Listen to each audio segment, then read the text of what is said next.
हे students, कैसे हैं आप लोग? Hope you are well. तो चलिए शुरुआत करते हैं अपने उसी सेशन की जो हम JEE के लिए लगातार कर रहे हैं और उस पे आगे क्वेश्चंस को हम लेते हैं। बेसिकली जितने भी हम क्वेश्चंस कर रहे हैं वो सारे ही इंपॉर्टेंट क्वेश्चन हैं, यानी कि I have taken creamy questions for you. तो सबसे पहले आपको इन्हीं क्वेश्चंस पे फोकस करना है, then later you can focus on other questions also. तो चलिए शुरुआत करते हैं आज की और अपने इन क्वेश्चंस की। तो सबसे पहले देखेंगे कि कुछ क्वेश्चंस हम ऑलरेडी कर चुके हैं यहां पे, like these questions we have already done. और आज के क्वेश्चंस में हम बेसिकली आने वाले हैं सम मोर क्वेश्चंस पे। जी, सबसे लास्ट में क्वेश्चन हमने किया था, Chaucer satirises the monk because the monk. तो यहां पे आंसर था कि ये जो मॉन्क है बेसिकली यहां पे ये क्या करता है, spends too much time hunting and too little time on religious duty.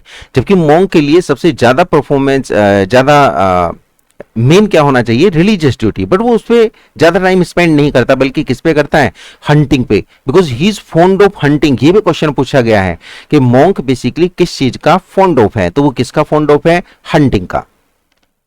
तो चलिए आज का क्वेश्चन जो हमारा नेक्स्ट है वो ये क्वेश्चन है। क्वेश्चन बना है, divided into 3 sections, this ground breaking work published in 1953 uses the frame of the spiritual and moral awakening of a 14-year-old, है ना, during a Saturday night service in a Harlem church।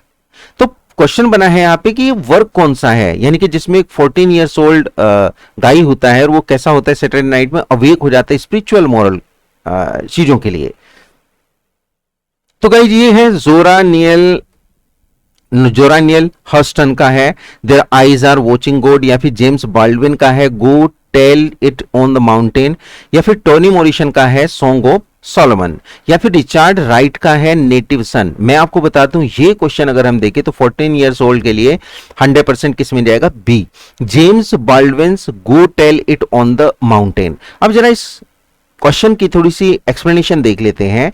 ये जो basically work है go tell it on the mountain, it is the story of John Grimes.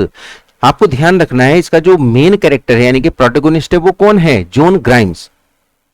All his life John Grimes has been immersed in the temple of the fire baptised in New York city, यानी कि वो लगातार उसी काम में लगा रहता था, टेंपल के जो कहां पे था, न्यूयॉर्क सिटी में।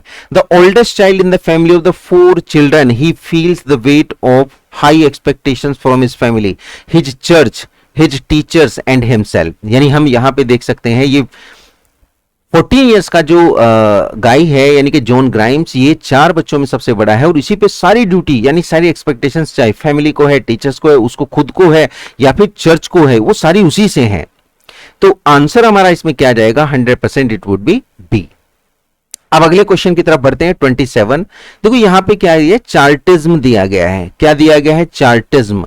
अब आपको जानना पड़ेगा चार्ट क्या है।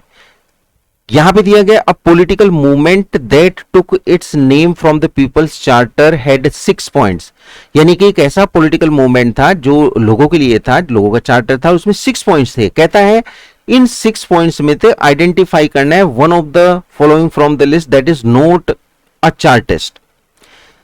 अगर मैं आपको बताऊं तो जरा इधर की तरफ बढ़ते हैं। ये चार्टिस्ट पेटिशन थी 1838 की। People's Charter was drawn up for the London Working Men's Association, है ना, LWMA, by William Lovett and Francis Place. क्या थे ये, 2 self educated radicals in consultation with the members of the LWMA। The charter had 6 points. देखो एक point है यहाँ पे यूनिवर्सल मैनहुड सफरेज का, है ना। दूसरा है voting should take place by secret ballot, parliamentary election हो एवरी ईयर, और भाई constituency should be of equal size, members of the parliament should be paid, property qualification for becoming a member of parliament should be abolished। अब जरा ऊपर की तरफ बढ़ते हैं। यूनिवर्सल सफरेज 100% है, इलेक्टोरल इक्वल इलेक्टोरल बिल्कुल है, कॉम्प्रिहेंसिव इंश्योरेंस। अब ये देखो वोट बाय सीक्रेट वॉलेट है, पेमेंट ऑफ द एमपीज है, no property qualification for annual parliaments. But ये जो सी वाला पॉइंट है, comprehensive insurance scheme for labour, 100% guys ये वहां पे नहीं है, तो सी किस में आएगा, इस वाले पॉइंट में। तो हमारा आंसर बनेगा यहां पे सी। यानी कि सी ऐसा था जो उन 6 पॉइंट्स में से एक नहीं था। क्या था ये, चार्टिज्म, पॉलिटिकल मूवमेंट था that took its name from the people's charter and it had only 6 points. तो भाई इसी के साथ हम आते हैं क्वेश्चन नंबर 28 पे। 28 हमें कहता है कि दीज ब्यूटियस फॉर्म्स, अब देखो ये लाइंस हैं, these beauteous forms through a long absence have been to me as its is a landscape to a blind man's eye. Actually ये लाइंस ली गई हैं टिंटन एबे से। टिंटन एबे किसने लिखा भाई, it has been written by Wordsworth. अब यहां पे लिखा which of the following rhetorical terms best suits these line, कौन सी रिटोरिकल टर्म्स हैं, यानी सीधी सी बात है, यहां पे क्या पूछा गया है आपसे, फिगर ऑफ स्पीच, वो डिवाइस पूछा गया है जिसको ब्यूटिफाई कर रहा है। क्या ये एपोस्ट्रोफी है, हाइपरबोली है, लिटोट्स है या फिर कैथेरेसिस है। गाइज मैं आपको बता दूं, अगर हम इस इन लाइंस को देखें ध्यान से, यानी कि these beauteous forms through a long absence, यहां पे यानी वो कह रहे हैं कि ब्यूटियस फॉर्म्स जो हैं जो लंबे समय से मैं एब्सेंस में था, यानी कि यहां पे शुरुआत में क्या होता है 5 years, 5 summers 5 winters gone, है ना, have been to me as a landscape, उनके लिए क्या रह चाहिए कि लैंडस्केप, लैंडस्केप का मीन्स है वो कहां पे, अपने घर पे थे, अपनी जगह पे थे, अपने प्लेस पे थे। To a blind man eye, जैसे एक ब्लाइंड मैन आई के लिए वो लैंडस्केप होता है, यानी कि वो खो गए थे अपने मटेरियलिज्म में, और वो कहां पे है, अगेन उस ब्यूटियस फॉर्म्स में। तो यहां पे जबरदस्त बात है कि ये मेटाफर को शो कर रहा है। भाई किसको शो कर रहा है, मेटाफर को। लेकिन गाइस मेटाफर इनमें आंसर है ही नहीं, तो वास्तव में इनमें से कोई भी आंसर नहीं बनेगा, ये आंसर बनेगा हमारा मेटाफर। तो इसमें आंसर नहीं है और ये क्वेश्चन आपका कॉमन हो चुका है। अब यहां पे 29 में देखते हैं, the monster in Frankenstein is not responsible for the death of. अब ध्यान से देखेंगे, इस फ्रैंकेस्टीन को पहले पढ़ेंगे, को किसकी डेथ के लिए रेस्पॉन्सिबल नहीं है।